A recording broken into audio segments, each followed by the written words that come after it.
Hello, welcome to another episode of the Historical Ninjutsu Radio Talk Show podcast. I'm your host JJ/John Johnson, you may know me by, and we have another great guest. Yes, someone from the ninjutsu community out there. I've seen him in his videos. He's in action. He puts it to the test. I really like it. I see him on the team page quite often. He's around. He's watching. Mr. James Moore. Welcome, James. How are you? Welcome to the show. Thank you, man. I appreciate it. I'm doing pretty good, man. As is everybody on here, I'm pretty busy.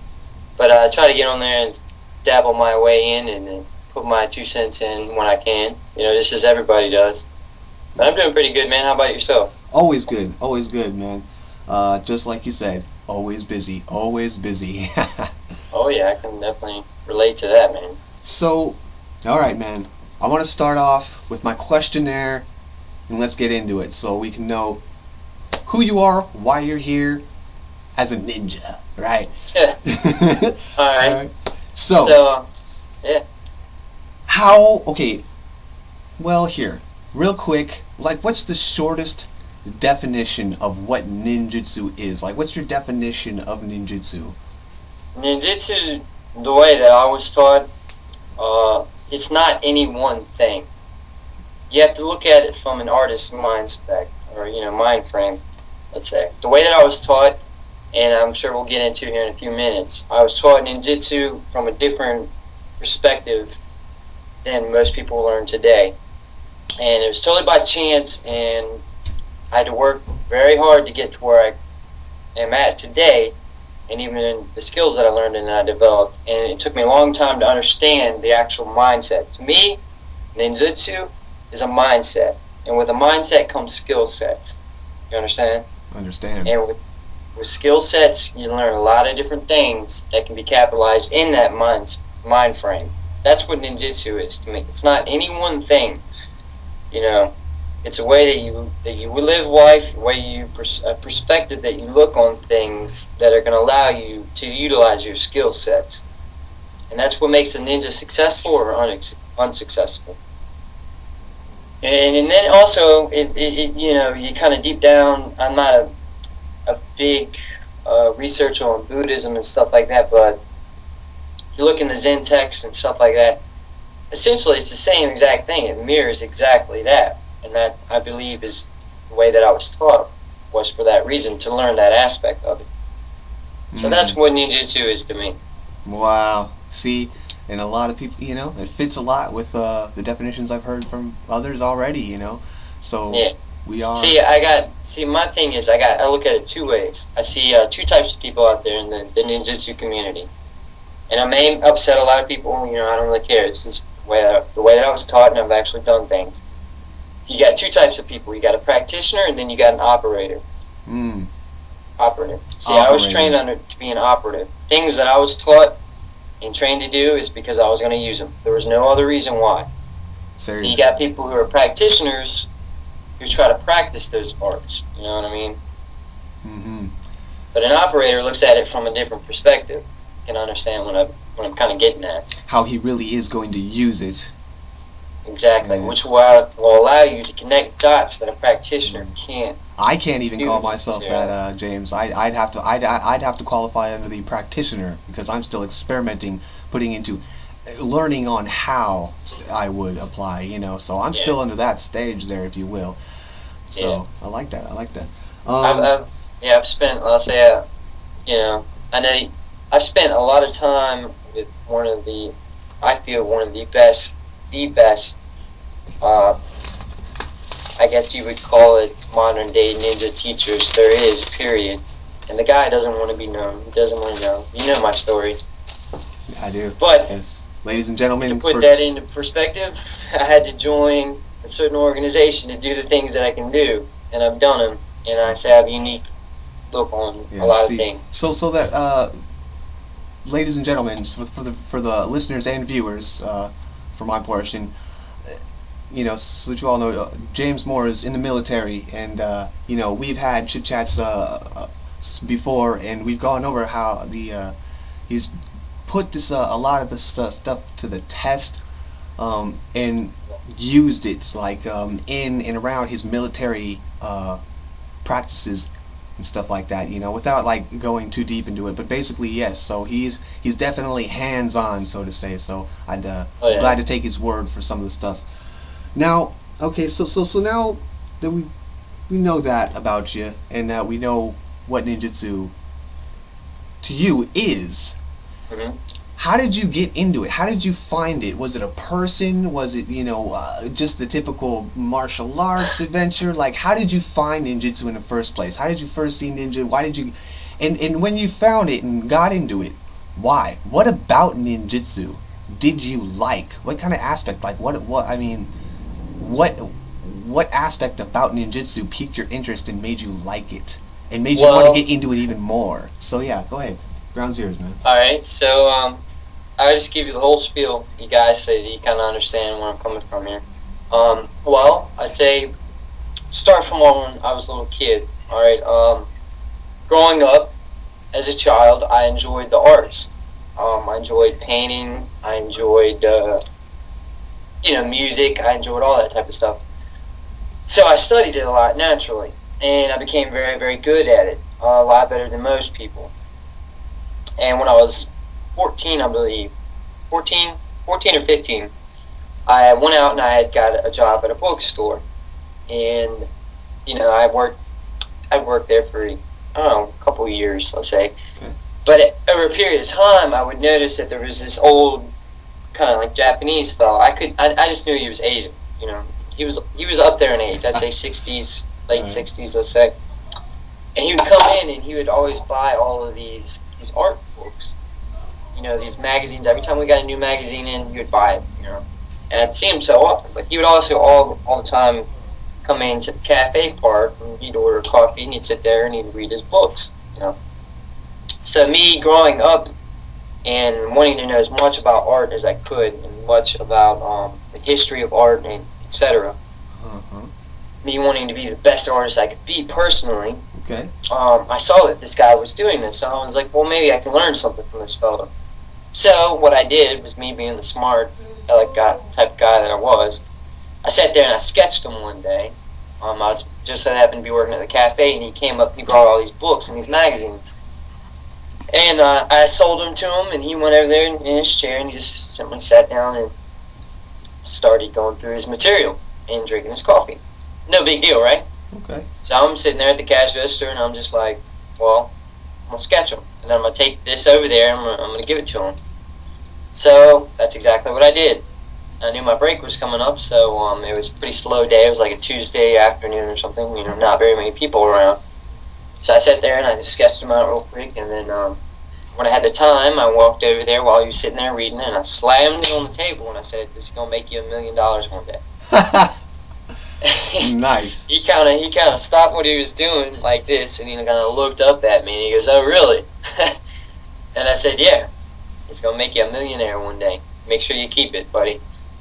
And so then I turned around and I walked away. And so he had just had this most puzzled look on his face, like he had never seen that before.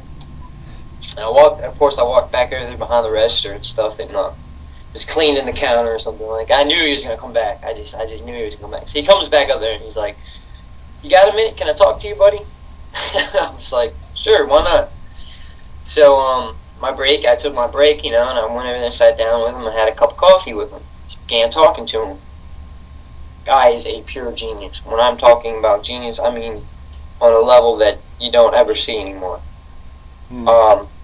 So to boil it down, to make it real quick, he was impressed by the sketch that I had done and the bravery that I had gone over there, and he could tell that I was a person that took action, which I later learned is one of the first steps in ninjutsu that he taught me later on down the road. You got to take action to be a ninja. So that's what sparked his interest in kind of taking me under his wing eventually. So we began talking about art and stuff, and I had some pictures on my phone at the time. He said, I paint and stuff. I'd love to learn more about it. I've seen some drawings of what James Moore has done too, by the way. He's pretty decent, very, very decent. I'll show you guys out there so you can see that I'm not BS. And this is one of my paintings that I'm working on. See? You can see the similarity here. Hey, that's definitely it's very decent, very good. Yeah. And so, long story short, he ended up giving me his number, and he, saying, when you got some time, call me, and I'd like to bring you to my studio and introduce you to a little bit of what I do. So, a week went by, 2 weeks went by, and I ended up doing that. Well, lo and behold, I did not know this guy knew what he knew. It was just by the streak of luck. I'm sitting there fairly young. It's as a child, I seen Ninja Turtle movies. I didn't really care about it. I liked martial arts. I thought it looked cool on video, but it never sparked my interest. Okay. My main thing was I loved art. That's what I was good at, and that's what I know. That's what I had known. So I began working with this guy over a period of time, and he began teaching me things. He taught me in a manner that is so rare nowadays that it's unheard of. The way he taught me in steps. You learn how to observe. With observation, you're not chasing things. You're looking at things. You're not looking at things. You're actually observing things. And lo and behold, later on down the road, when he actually introduced me, hey, this is my family, and this is where I come from, this is what my family's done. You know what I'm saying? This is where I started infiltrating into the ninjutsu aspect of it. So when you started learning more about him, that's when you started. He slowly started revealing introducing more you. And more. Yeah. Okay. And apparently, I don't want to put too much out there about him, because I know it's easy to find things out about people, and I promised him I would never do that. That's okay.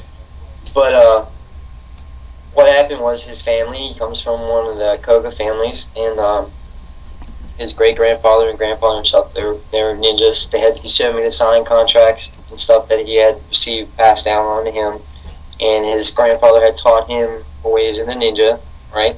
And he was teaching me, essentially, the ways of the ninja that was taught to him, essentially. And that he had waited a long time to do such things and to find the right person, but he knew one day he would find the right person. You know what I'm saying? And then he just felt that he could guide, that I was trustworthy enough to pass on the information to whomever I felt would be necessary or worthy. I You understand what I'm saying? I see. There's a certain way you got to do it, though. This is how you weed people out. I see a lot of people out there, and they're just in a practitioner mode. They want to look at a magazine or a book, and they want to read things, and they want to practice. There's nothing wrong with that. Experimenting is nothing wrong, but you can get hurt. But you got to be careful. You got to know what you're doing. Definitely. I was trained more to be an operative. That's the way he was trained. And so we would do things like commonly we'd go out and observe public officials and stuff like that. Sit there on the corner with the magazine, reading it. You know what I'm saying? Stuff like that. And then I'd relay information. Then we had our own alphabet, our own coded index. He'd come in, slip a letter in my mailbox, type of thing like that. And then I would decipher the code. And then I would go and meet him, and we'd talk, blah, blah, blah. Stuff like that. That's how a real shinobi worked in more of the modern age. So, long story short, I had learned all I could learn about him from art, right? Once I learned once he had kind of felt that he had taught me everything he could do as an art, what he was doing was teaching me the ninja mind for things. And then after that, I started developing the skill sets behind it. Mm-hmm. And that's how he explained to me, that's how a lot of ninjas were trained, you know what I'm saying, in the art of ninjutsu. Again, it is an art. You can say it's a martial art, you can say it's a mind frame, or a psychological thing, or a philosophical thing. It's all the same thing. It all falls into the art of the mind. That pairs a lot with what Richie was saying. He really sees it as more than just a physical form of this or physical form of that or mental form. It's all of it is forms of art. It really is. The whole thing, really the entire scene is a box of form of art that you can take and use. It's not any one thing. So, I mean, that's kind of a little bit of a basic, I learned how to paint the classical old master ways. And then also, people don't understand, also, when he was teaching me stuff like that, he was teaching me the basic ways to create poisons, to create recipes, to boil stuff down, to go out and harvest the elements out in your So later on, when he taught me the actual skill set, I already knew it. I already had a background in it. Okay. That's this very is how you teach me. This is important aspect that I think that ninjutsu, this is kind of where I come into play, because I don't see this happening a lot in the community. And I think it's a very important thing, because coming from somebody who's done it, I can understand the importance of it, versus somebody who hasn't done it, they can't understand the importance of it. You understand what I'm saying? So I kind of learned, then one day he finally came in, he said, look, have you ever heard of a ninja? You know anything about the shinobi? You understand? I was telling somebody about the story that we did, and actually when I learned to become a ninja or whatever, right? Mm-hmm. He drew a line, he drew a line on a chalkboard, and he drew a circle on one side of the line. And he said, once your training's done, I'm going to show you what we're going to do with that line and that circle. I said, okay. So after years and years of me training with him, once he had told me pretty much, hey, I've taught you everything that you can learn, the rest is up to you to learn, type of deal. He comes up there and he erases a circle, and he draws a circle on the other line. He goes, now you can read between the lines. You know what I'm saying? Oh, he said, man. now you are a ninja. So clever of him, so clever of him. Yeah, that's how he operated. The guy was genius, clever, very clever. This just I don't know anything about this person, but already I could tell that from what you tell me about, it's just a person, and this fits the classical like shinobi mindset. Is very, very forethought, like really planning ahead of time. There, what he's going to do with you, how he's going to be doing it, how he introduces you to it. And why and everything, so that's all great. It's such great. I could never beat the guy in a game of chess. I'll tell you that much. I love chess, James. I love chess. A lot of times we sit there and we start our meetings off with a game of chess and a cup of coffee. I think I beat him one time at the very, very end. And after that, I'm not playing you anymore, dude. I'm not doing it. You just let me beat you. I feel that way with some of my buddies. They always beat me. I can never win at chess, man. But I still love it. And that's why it just works the mind and just gets you thinking about things. Honestly, I view game as Sun Tzu's Art of War. So many principles. That's another reason I love chess. The principles of chess compare with warfare and or martial arts in general too. And versus somebody who's actually been in warfare combat.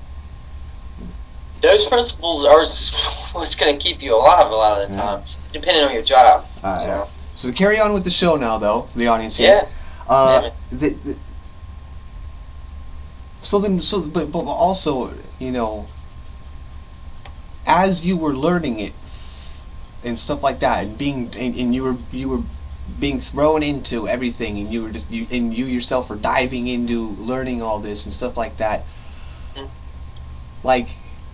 This is because some people don't see it as something that they can like or not. It just becomes part of them, or it just becomes part of their knowledge base, and it's just like, who cares whether you like it or not? This is something I need to know, Yeah. But to me, that's why I like it. I like it because this is knowledge I can take and I can use. I can make myself a more secure person with this kind of knowledge and type of knowledge. Mm-hmm. So, do you fall in that same category, same boat as I am? Well, or why? Why do you like ninjutsu? Now that you've passed that hump of becoming, well gelled as a person who's into these kinds of skill sets and knowledge.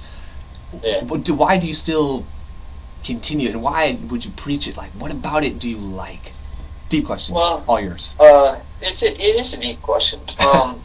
The way that I kind of look back on it, and I look back at things, I segregated myself off a lot.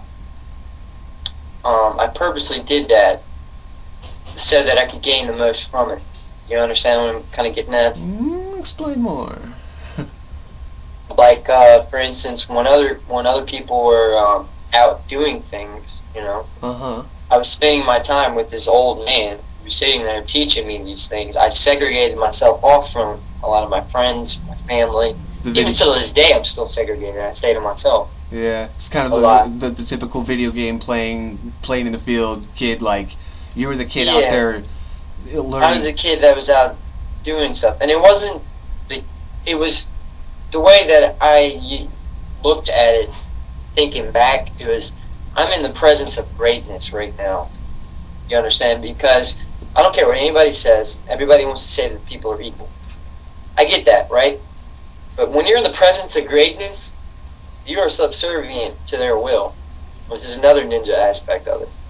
And I was willing to do what it took to learn to get to that level. That's what I aim for, is to be a master at my craft. Yeah. And that's what was my personal goal. So in order to do that, I had to segregate myself off a lot. And that's what keeps me going to this day. Is if I can tell somebody and take somebody under my wing and tell them, hey, this is what's going to work. This is what will keep you alive, because ultimately what keeps you alive is what's going to work. Definitely. And if you have something there, it better be for a reason. You know what I'm saying? If I can teach somebody this, or kind of show them an unconventional way of doing things, because unconventional oftentimes is what works. You know what I'm saying? Mm-hmm. That's my goal. You know, I don't want people to look at me as some type of like, ooh, or he's a fraud or whatever, because I know I'm not. I've been there, done there. I'm going to tell somebody like it is, and like they need to hear it. Because what that's going to do is that's going to develop their inner voice and their inner game to where they can ascend to a kind of a mastery level.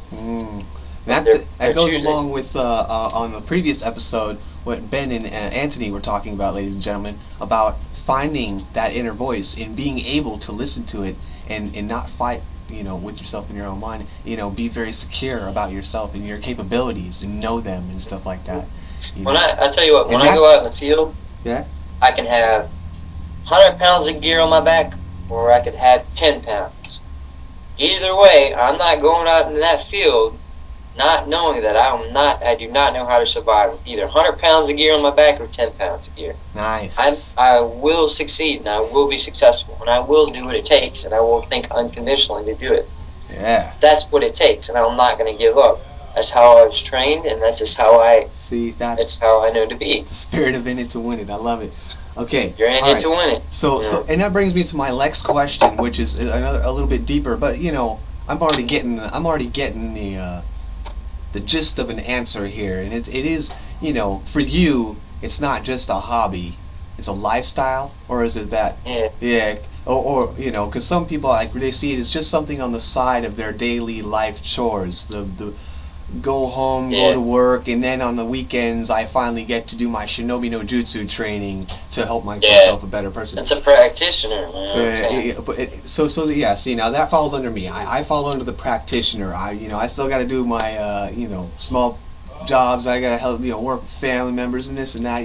I live my life outside of ninjutsu, and then I have ninjutsu, and then it's just like, but it's very hard to blend the two together where you live ninjutsu. It's like you can't really live ninjutsu unless you are an active soldier or you are someone in the field that uses ninjutsu. But see, what the problem that people, I think that it they attracts don't a special understand. crowd, a certain type of person who's in certain positions like that are going to be using this stuff and or utilizing this type of information under private investigators, I know a lot of them. private security, people who are either in the military and or people who want like the principles of the mind, just the mindset portion of it all, like businessmen, people who want to use the aspects to make sure that they like Kawakami uses principles of ninjutsu to teach business and how to interact with business and buying and selling and things like that, and how to make sure that you come out on top in that business situation, through indirect ways that the person doesn't realize. It's just it's unique, but it creates it attracts the unique crowd in the end. It does. It's not for the average. It's 1 in 100 that this stuff is for. I tell you what. You're right. It is 1 in 100. Probably more like 1 in 1,000 or 1 in a million. But I tell you one thing that Gene, my teacher, already taught. He taught me was that at the end of the day, no matter what you do during the day, what you do at night, you're still a shinobi. You're a shinobi soldier. When I joined the military, what do they tell you? the end of the day, you're still a soldier. So everything that you do encompasses that mindset. You have to have that concept behind what you're doing. Yeah. That's going to give you a reason for doing things the way that you do, whether it be in business, whether it be in politics, whether it be in everyday life, washing dishes, washing clothes, vacuuming the floor. You're going to do it a certain way because you look at it from a certain perspective. And that's what it comes down to, that fine line is, are you going to do those things as a soldier, or are you going to do them as the average person? So the average person goes through vacuuming. You know what the great thing about this conversation we're having right now is, for the first time, a lot of things, but I can't think of off the top of my head. This is coming from a shinobi aspect, the way that I was taught, and this is my perspective. For one of the first times in probably hundreds of years, we're willing to talk about this, because this was a common day issue that the shinobi had back in the day. Yeah. You understand what I'm saying? Well, till this day, through anybody, anyone who... Shinobis back in the day talked about the same issue that we're talking about. I can guarantee it. Really? Because me and Gene talked about it. Oh, interesting. It is. And this is where you have to develop a mind. Yes. It is key. It's what's going to hold you foundation. It's going to keep you alive. All right. So then about really physical applications now. Aside from the deeper aspects, now this is why I'm glad to have James Moore on the show, ladies and gentlemen, is because now we're getting down to my more favorite questions about modernizing, what kind of book, and the trick. My famous and most favorite question that I save all the way to the end is what his favorite ninja trick is. Yes, I want to know everyone's favorite ninja trick. Okay, so before we get into that though, how do you feel about the historical content and then modern stuff that people apply and stuff like, because you are in the military now, you are all about modern concepts and applications, right? So it's like for you, it is a must. It is an importance. I can probably tell the audience right here right now for you, man. But how do you draw that fine line of like, well, here, this is a historical version, you can use this, but so what out of the historical version stuff do you transfer to modern? And how do you feel about doing it? You would be surprised, actually. The way that Gene taught me, right? It was freaking brilliant. He taught me to be a ninja in the modern age. I'm going to tell you how you do this. Give everybody out there a little secret about it. If they want to really learn ninjutsu in the 21st century, this is how you do it. You go out and you take ancient principles and you take modern concepts, right? One's here and one's here, right? You bring them both together. And you will be surprised, because there's two ways you look at it. You can ask anybody who spent any time in the field for any amount of time. I've slept in the field for weeks. I've slept out in the woods for weeks. I know it works. I know it doesn't work. A lot of these guys out here on there, I'm sure they will know, because they've probably done it. But it's amazing how much some things that you keep simple and effective are what's going to work. And what I mean by saying that is those are the ancient things that you learn. So when I look at things like, let's say, fire implements, right? Because in a modern aspect, you're going to have a lighter, you're going to have this, you're going to have that. Well, what happens when those resources dwindle down? You're stuck. You are stuck in a situation. And if you don't know what to do to keep that resource alive and revamping that resource, you're going to run out and you're going to become sick, ill, hurt, or you're going to die. Or you're going to get your buddy killed because of it. And this is where it's important to learn both aspects of it. Like you see in my videos, I show people how to start fire from water. It is possible. Trust me, I know how to do it. I've done it. He can do it. He can do it, ladies and gentlemen. He can do it. That sounds awkward, but he can do it. It's a simple trick. Simple trick if you know. But the advantage that we have now that the ninja didn't have back then, and they thought more in esoteric terms. And the way our society is built today, we think more in technological terms and scientific terms, right? So that if I know I can mix these two chemicals, I can get this reaction. Where back then, they would think if I mix this type of spirit with this, I can get this reaction. Same reaction, it's a different way of looking at it. Yeah. So we have a tremendous advantage. And so this is what Gene taught me was use things now that are applicable, that were relatable back then. And that's what's going to keep you alive. That's where the principle comes in. And the principles don't change. It's just the materials and the concepts do. Yep. That's what's going to keep you alive. So you see a lot of my videos, like, for instance, I can make grenades from eggs. I can make, you know, I can look at something, right? Yeah. Modern day, everything that they thought and they had back in the day, right? I can look at a modern way to use it, and I can look at it another way to use it. I can combine the two, and what the combo in between is what's really going to get you where you need to be. Like, for instance, the foam slippers that you see, I see you wearing foam sandals a lot, right? Okay. You wrap those in your hemp rope, right? This is a modern day ninjutsu thing, right? To make your wazari or whatever, right? When you wet it, the hemp is silent going through a house, right? Okay. Also, it has dual usage with the foam. Back in the day, they used leather, and I know how to make it from leather and wood pulp. They're flotation devices. It also uses flippers. So you tie them a certain way, a different way, and you can swim a lot faster. You understand what I'm saying? Okay. You can take them and stick them under your armpits. What you do is you take them, you stick the foam under your armpits, and you swim. Okay. It helps you keep buoyant. You understand what I'm getting at? Yes. So you're creating a nice convergence yes, a nice convergence of the information being done with things nowadays. Modern, feudal techniques, old ways, and a modern aspect. Just modern concept. Instead of a cattail raft, you got plastic inflatable rafts. Instead of we got to use this to our advantage because 200 years down the road, they're going to be doing the same thing. And another point that you brought up, man, that me and Jay Moss talked to each other about in private was, in which you just mentioned as well, and it is about the old version of physical applications. So, for instance, from starting fire, right? Yeah. You have modern methods of starting fire with some modern materials such as lighter, gasolines, things like that. Your the petroleum jelly balls and cotton ball on cotton or something like that, right?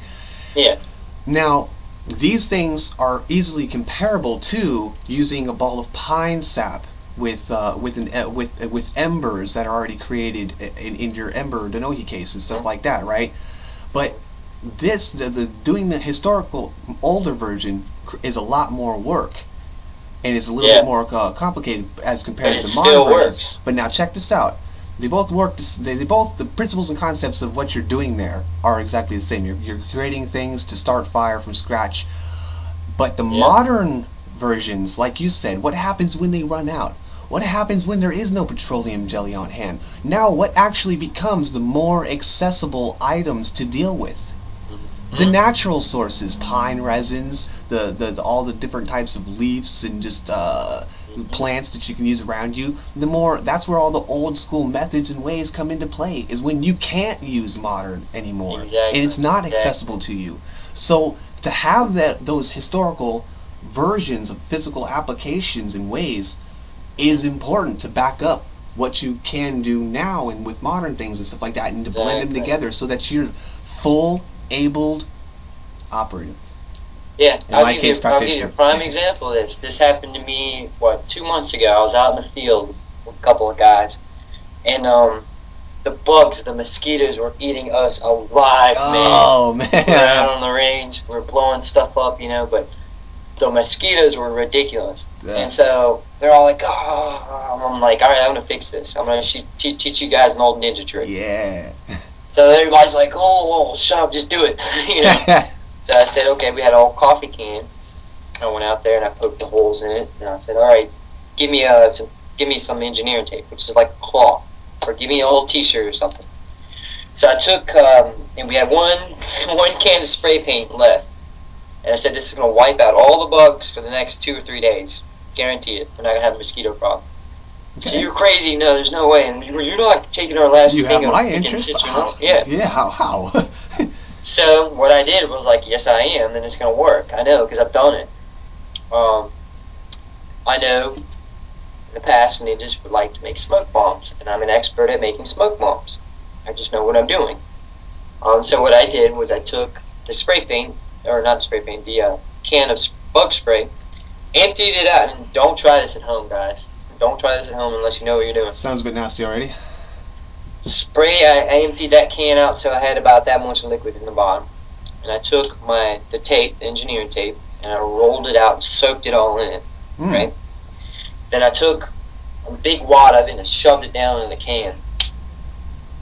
And then I took the engineering tape and rolled it out about 10 feet, and that was soaked in it. And I made a fuse, wrapped it up and made a fuse from it, so that when I lit it, it would go down, burn down the can, and you'd get this big smoke bomb, pretty much, to wipe out all the mosquitoes in the air. So then, since this is seriously what I did, I told everybody, take off your shirt and piss on your shirt, and then cover your mouth. Just shut up, just do it. Okay, okay. Don't worry. And so they didn't want to do it, so then 10 minutes later, I convinced them enough. You want to get eaten by bugs all night, or you want to sleep in peace? So, okay, they actually did it. So we were all sitting there. It's kind of embarrassing, but hey, dude, it worked. It worked. Okay, okay. So you're sitting there, everybody's like, all right, I'm like, go like this, everybody. Cover your eyes and cover your nose. Make sure the pee is in front of your face. Lovely, when you breathe. Everybody's like, oh. All right, so they did it, right? And I lit the fuse, and it burned down, and it was so much smoke had just pillaring out the sides, had covered the entire area with citronella, the immediate area. Wow. So none of the mosquitoes the rest of that night would come even close to that our area. Wow. Slept right on the ground. Didn't have one problem. Did not have one bug bite me after that. Chemical warfare on mosquitoes. Interesting. And when it burned out, yeah, rid of the can. I tell you, it worked. That was something that Gene taught me, how when you're out in the field and you need to freaking get rid of bugs. Because if you walk into an area and you're full of bugs, people are going to know that you're been out in the field, you're probably an operative, and B, they're going to look at your fingernails, see how much dirt you got under them, and they're going to tell that you're an operative or not, and you've been out in the field. What have you been doing? That's why, like in the post a couple days ago, I put on the research team the importance of filtering water and getting clean water. I like that too, about the rocks, cone filter, rocks, leaves sand, layering. And charcoal. And part of my bag kit, yeah. or ninjutsu field kit, shinobi kit, is carrying around charcoal. You can make explosives from it. You can filter water from it. You can use to make, you can cover yourself with it, to conceal yourself at night. You know what I mean? Just all type of things. My favorite right there. Make paper from it. You know what I'm saying? Use it in your paper applications. I mean, there's a ton of things you can do with it. Oh, yeah. And if you look at my tool chest, that's exactly, I have big chunks of charcoal. You got charcoal on hand? I, too. I have charcoal on hand. My homemade charcoal. Oh, yeah. Everyone knows I like hickory. I like making my charcoal out of hickory. Hickory is good. Yeah. Hickory is good. And that's another reason it's quiet, because when I burn it, I always take a smoke bath and it keeps those mosquitoes away. Yeah. That hickory charcoal, especially, and when you smear it on your skin, that same thing, that hickory smell is all over your skin. Mosquitoes don't touch you. Mm-hmm. Okay. Oh, yeah. All great stuff right here. All great stuff. See, we're learning stuff already on the show right here from James Moore, ladies and gentlemen. Appreciate it. Appreciate it. All right. So, man, next question I have for you past all that. What's your favorite text? What's your favorite book? Ninjutsu or ninja, if you can. And even if you can't really pinpoint that down, at least Japanese history themed book or text, like out of all the out of the scrolls, any of the historical ninjutsu research team's work from Anthony Cummins, etc. Spit it. What's your favorite? What's the best one that you like, man? Honestly, and I'll say I'm guilty of this. I haven't got Anthony's new, because here in America, I can't get it till October, apparently. I'm stuck waiting too, man, yeah. Yeah, I haven't got Anthony's new book yet, but I'm sure there's going to be a lot of good things in there. But I do like the Shoninki. I think there's a lot of good things in the Shoninki because in that text, it'll teach you in a roundabout way how to think like a ninja, which is more important, and a lot of times than the actual skill sets that are actually in there. On the part where you talk about reading people's palms and their facial structures and lines and their NOP is what they call it nowadays. Whatever, you're anchoring in things, right, into people. It's the shinobi aspect of it, is anchoring into people to gain inner mindset. Long story, but NLP, it's got very forms of NLP in there, and it's got very forms of manipulative things, which is more the espionage part of it, you know. Okay. And if you don't have the common field part of it down, anybody can get the field part of it down. That's just experimenting and doing it. But the actual part behind that, the second part, once you get the field part down, you actually get in, you infiltrate in, you got to learn human psychology, you know what I'm saying?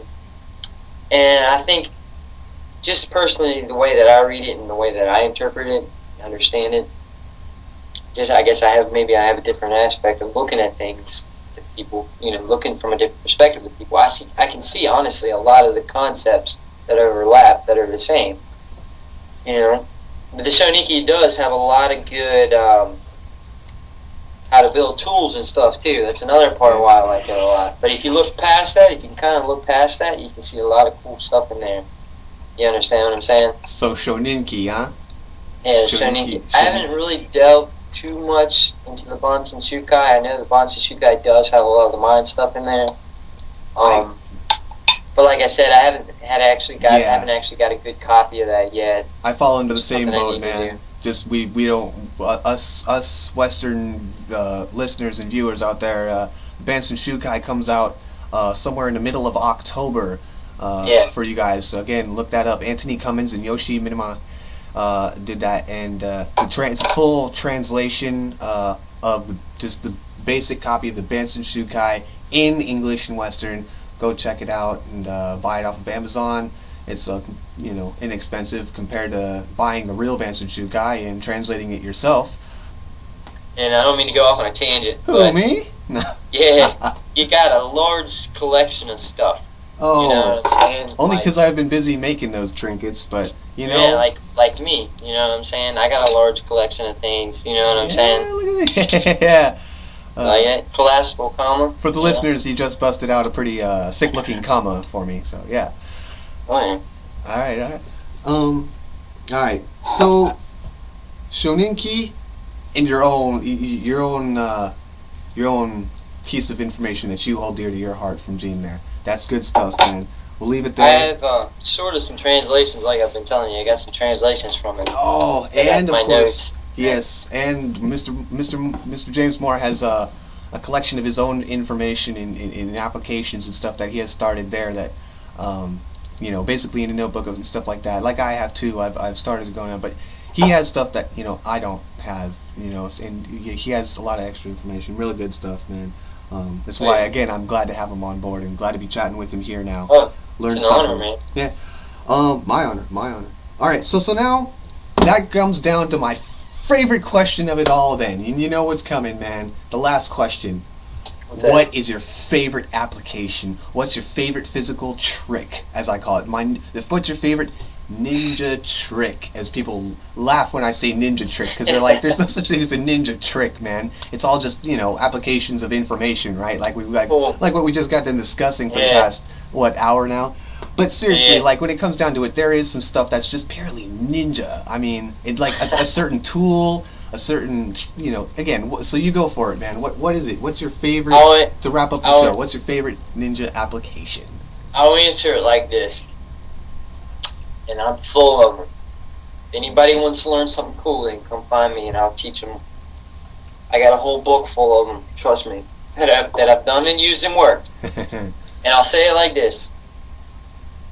My favorite trick isn't a trick necessarily. Okay. It's doing the things that people don't know unless you come from an operative's perspective. And that's a trick in itself. Ooh. Like, for instance, waxing your shuriken so that you can grip them in the rain.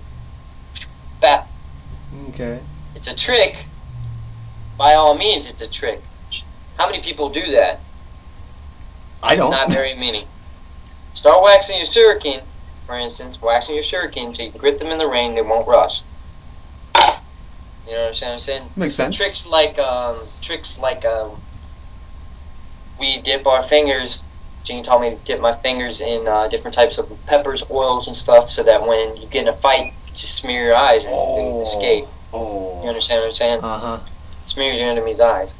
I will say, alright, if you want to learn, like, if you want to talk about ninja trick, like movie type of magic stuff, you know, I think I introduced the world to the old water trick, blowing the water under the door to see which way it runs. Yeah, that falls under like the infiltration. I'm full of infiltration. The matches the infiltration, the oil infiltration skill there. Using the rainmaker to walk through a house, make it sound like it's raining. I like that one a lot. The string method.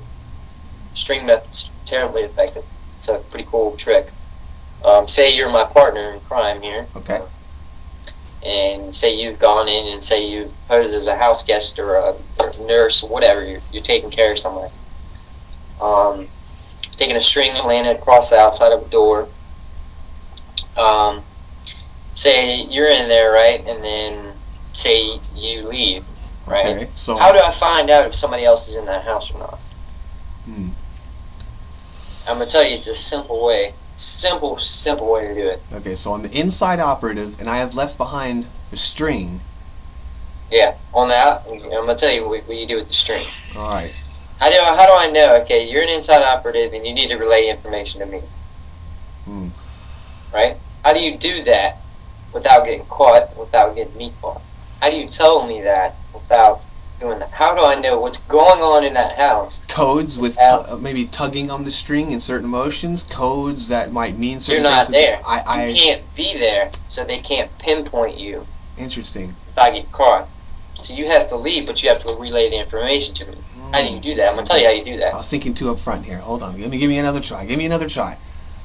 I hope the audience. This is my forte. I hope the audience is intrigued as much as I am by this one.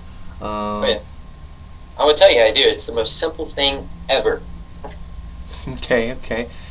Simply if the string is out of place. Sort of, but you gotta leave it in place. All right. So now you go on. I've got my 2 shots in. I don't know. I gave up already. You're my inside operative. Okay. I depend on you to get information, right? You depend on me to get the job done. Right. It's a relationship. I relay the information to you. You use it. Okay, so you're taking care of my target, right? Okay. All right. So I don't know where he's at in that house. I don't know how many people's in there, and I don't know the time to come in, right? So how do you do that? How do you tell that to me? We come up with a code. You take a string, a long piece of just normal string, something that's so incognizant and so it just looks like it could have fell out of somebody's pocket. Okay. So to speak. Maybe a thread from a piece, not even a string, maybe just a thread, you know. You lay it on the outside of the door, right? Okay. You tie knots in there. I'll tie 2 knots here. There's 2 people on the left-hand side of the house. Tie another 3rd knot. There's 3 rooms. There's 2 people in these rooms. You lay it on the outside of the door as you're walking out and leave, right? So that later when I go in that house, I know where everybody's at. I know how many people's in there. I know the layer of the room. So that when I come in through the door, I know which direction to go to. I know which time to go to. I know which time to infiltrate. I know which time to do everything. Okay. Everything through a simple string. And I'll tell you what, if I know somebody leaves, when you lay it on the outside of the door frame, somebody hits that string, I automatically know that, okay, I'm dealing with a different element here. Because the string's out of place. Get where I'm tracking? Yes. Or the string's gone, it's not there. Yes. So it's indirect way of relaying information, indirect communication example right there. That reminds me, I don't know why I didn't think of it then. It's the same thing as tying ropes in kanji formations in order to relay information. Yeah. But I've only heard of that one being used outdoors, only when you tie it to tree branches and people are going along mountain paths and stuff like that. That's a good one. Another good another one of my favorite tricks. I'll go ahead and tell you this one. I don't think I've told anybody this one. I wanted to make a video about it, but I'll just go ahead and say it. You'll probably really like this one. How do you get into a lit room, into an unlit room, without letting light through the door? You can do it, because I've done it. Wait. So repeat that question now. Going from a lit up room with light in it to... You're in the room and it's lit. Okay. And the room next to you is dark. There's no light in there. How do you get in there? Say somebody, the neighbor's looking in the window and they see light coming in and they know that somebody entered the room. You can't have that. How do you get past that? How do you get in that room, from a lit room, say it's empty, right, into that unlit room where somebody's sleeping? Well, without turning the light off. You can't turn the light off. Okay, because that's okay. Well, You can't carry a bunch of extra equipment. This is where some of this type of stuff, maybe one day if I ever publish a book for you fans out there, this is the type of stuff that I'm an expert in, that's going to be in this manual. How do you do that? Okay, so... tricky. Number one is obviously this is a situation that requires to be very, very quiet. It's an all too common situation that Shinobi face. Okay. This is something that is real ninja. I'm talking about the real deal. Needs to know. I'm digging the best I can into all the scrolled information that I've dealt with so far. And I don't find it in the scroll because this is taught one-on-one. Yeah, no, I can't. The only thing I can think of is like literally just the only thing I can come up with is our tools or tricks to move silently in that situation. But that's I'll tell you how you do it. Oh, but yeah, what so? And there's someone in that room, There's someone in the dark room, right? Once you open that door and if you let light in, they're gonna wake up. Yeah. Because you feel light on your screen to wake up. That's how you find. So you can't let light in that room. Okay, I'm guessing maybe hold clothing or hold kimono or something inside the space of the door as it opens. Holding something in front of the door as it opens so that it blocks the light from coming in. Maybe. Yeah, I'll show you. That's what you do. Am I anywhere near? Am I close? Am I warm? You're pretty close. Okay. You're getting there. You take your sword or your stick, right? Like this. Okay. Right? Okay. That you use. You take it and you have get in there. Don't fall on. My traditional clothing that I was taught to wear on a Shinobi mission is a lot different than everybody else's. I'll give that explain. It's in four sections. There are 4 pieces of material that are measured out the same length that I can use in different ways. It's part of a uniform aspect, right? I fold one this way, I fold one this way, and I fold another one this way. I have a backpack in my back. Anybody seeing it? I can fold it another way and throw it over my head. You will never see me in the dark. Right? You take part of that off, right? You got a cloth, a big piece of cloth, 4 foot by 6 foot, right? Okay. You understand what I'm saying? Pretty much close to a tenegui. Pretty much the tenegui is a little bit different. This is how you got. It's more like a monk's monk's. Yeah, it's more of a square shape. We're talking more of a square shape as a long rectangular piece. I'd have to make a video 4 feet by 6 showing feet. guys because people would not believe. If they saw it, they'd be like, "Holy shit, this guy's a ninja." Excuse my French. If I showed you, but I'm very eerie about showing people stuff. So go on now. So what do we do with this piece of cloth? You and your buddy, right? So you and your buddy, it's a 2-man team. Let's say it's a 2-man team. Okay. You have your buddy stand up behind the door, and he stretches the cloth up over the door frame. On top, he's holding up his sword, right? Okay. While you're in there, breaking in that, picking that lock, slide the door open, right? You take off your blouse, get on the other side, silent. Okay. Do the same thing on the other side, right? Yeah. Once you take a tap, 1, 2, he comes in through the door, slips through the crack, close the door. You never let any light in. Done. Simple and sweet, right? Go in, simple, done. Tricky. You stand on the cloth, hold it up so it silences your feet, silences your movement. Hold the cloth up so that it doesn't let any light in. Your buddy comes through. You go and do the exact opposite on the other side of the door. While the dude's asleep in the room, he comes through. You go through, sling it back over, tie it off, and then there you go. That is mint. That is mint. Ladies That's and one of gentlemen, my favorite tricks. Yeah, I like I'm it. full of them, man. I'm full of them. Hey, we'll stop there. We'll stop there. Thank you very much for sharing that with the audience, James Moore. Ladies and gentlemen, I hope you enjoyed those nifty infiltration techniques, if you will.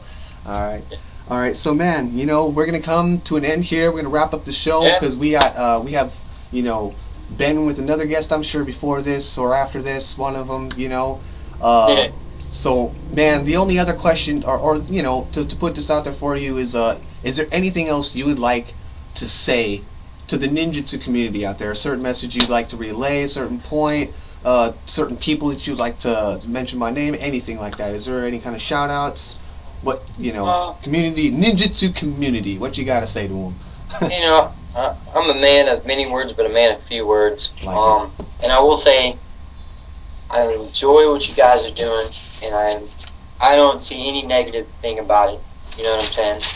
But what I do see, and I don't like, which is why I don't put my 2 cents in it too often, is people need to understand that you're diving into the world of the ninja, and you're just a simple practitioner. That's great from a historical aspect, but for those who are really committed about it, right, you got to understand and learn to think like one, because you're not going to progress anywhere. It's an inner game, an inner development.